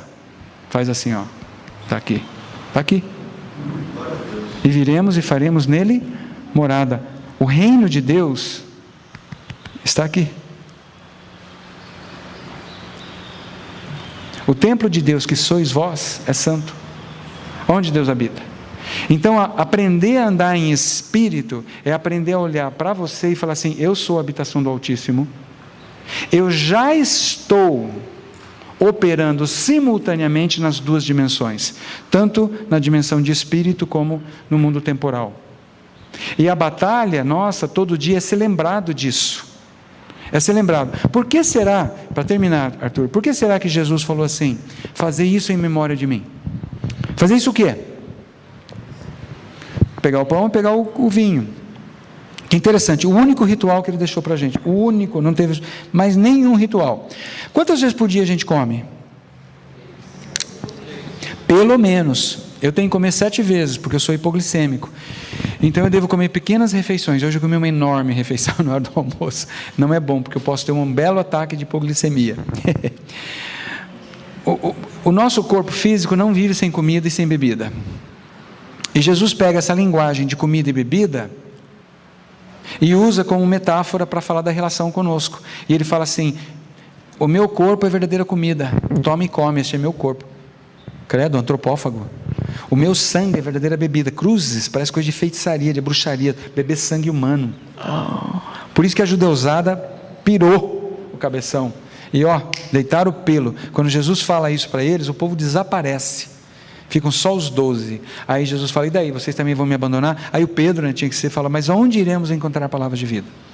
O povo surtou. Como assim comer carne humana, beber sangue humano? Isso não se faz. Isso é um horror. É claro que Jesus não está falando aqui da dimensão eu chegar lá, catar um pé, cortar um dedo de Jesus e ficar roendo o dedo dele. Não é isso. Significa que assim como eu como um pedaço de pão fisicamente, e aquele pão se torna parte do meu corpo e nutre o meu corpo, pela fé eu falo: Jesus, você é o alimento que a minha alma precisa. Jesus, você é a bebida que a minha alma precisa. E eu me alimento dele todos os dias. Fazer isso em memória de mim. E diga-se de passagem, é fazer isso em memória de mim e não em memória de pecado. Ele não mandou fazer a ceia e ficar pensando em pecado. Tá bom? Nenhum dos prazeres visíveis e transitórios concedidos por Deus é capaz de nos satisfazer. Nenhum. Só podemos encontrar a verdadeira vida acima da linha. O justo viverá pela fé. Sem fé é impossível agradar a Deus. Fé no quê? Fé na palavra. Fé em tudo isso que a gente está lendo. Tá certo? Então, isso aí nos ajuda muito na questão de adicção e vício. O que é adicção? O que é vício? Seja sexual, seja droga. É eu dar as costas para Deus, ou eu já ter nascido de costas para Deus, e acreditar que algo no plano humano pode satisfazer a minha alma. Aí eu começo a me alimentar de porcaria e fico viciado nelas. Mas esse é outro assunto, a gente vê depois. Finalmente, olha que interessante essa citação: fomos programados para falhar, caso procuremos pelas respostas cruciais em um plano secundário. Então, lembra aquele texto de Romanos que Deus fala assim: e Ele os entregou às suas paixões? Eu sempre achei curioso aquele texto, eu achava meio estranho. Hoje eu não acho mais, hoje eu acho interessante. Eu acredito em livre-arbítrio, e eu acredito que você continua tendo. Tem algumas linhas calvinistas que dizem que nós não temos. Eu não concordo com isso. E também não concordo que a graça é irresistível. Se fosse, não seria graça, seria uma imposição. Mas enfim, o caso é o seguinte: a Nicole quer seguir a vida dela e fazer aquilo que é contrário ao que Deus planejou para Nicole. Deus fala: pois não, Nicole, be my guest. Você é livre, quer fazer, faça. Eu entrego você às suas paixões. O que é uma paixão? Um forte desejo. Você quer ir atrás do homem casado? Você quer ir atrás de riqueza e fortuna? É isso que você acha que é vida? Eu sou vida, eu estou aqui. Come e bebe, toma e come, este é meu corpo, toma e bebe. Você não quer? Você quer comer da árvore do bem e do mal? Então vá, pode comer. E eu ficaria esperando até você estiver morta de fome. Eu esperarei por você até você voltar para mim. Isso significa Deus nos entregar as suas paixões. De certa forma, isso ajuda a gente a entender o mundo hoje como ele é. Essas pessoas que têm tanto dinheiro, querem ter cada vez mais. Entende? Então, nós só encontramos satisfação quando nós comemos a verdadeira comida e quando nós bebemos a verdadeira bebida. E amanhã na ceia vai ser muito bom lembrar disso. Vai ser muito bom lembrar disso. Jesus, você é a verdadeira comida. Jesus, você é a verdadeira bebida, não me falta nada. Vamos orar? Pode ficar sentado mesmo. Senhor, muito obrigado, porque nós ainda estamos vivendo na era da fé. E obrigado, Jesus, porque o Senhor já nos deu fé. Não precisamos nem pedir fé. Mas o que nós pedimos agora, Senhor, é que o Senhor ajude a gente a colocar fé na verdade. Porque eu confesso que muitas vezes eu tenho colocado fé na mentira, ou eu tenho colocado fé na meia verdade. Então eu peço, Senhor Jesus, que o Senhor me capacite a mim, aos meus irmãos e irmãs que estão aqui, a colocarmos essa fé que o Senhor já nos deu, naquela verdade que liberta. Eu peço especificamente agora, por aqueles irmãos e irmãs que estão lutando com aqueles pecados chiclete, aquele pecado grudento, aquele pecado, seja lá qual for. Ajuda esse irmão e essa irmã a tirar os olhos do pecado comportamental. E Espírito Santo, eu peço que o Senhor agora comece a revelar para esse irmão, para essa irmã, qual é a mentira. Eu peço por mim também. Qual é a mentira na qual nós ainda acreditamos? Porque é essa mentira que está gerando esse pecado. É a crença nesta mentira, mesmo que subconsciente, que está gerando esse pecado. Então, Jesus, faz aquilo em nós. Se o Filho vos libertar, verdadeiramente sereis livres. E alguém disse uma vez que a glória de Deus é o homem totalmente livre e vivo. Em nome de Jesus, amém.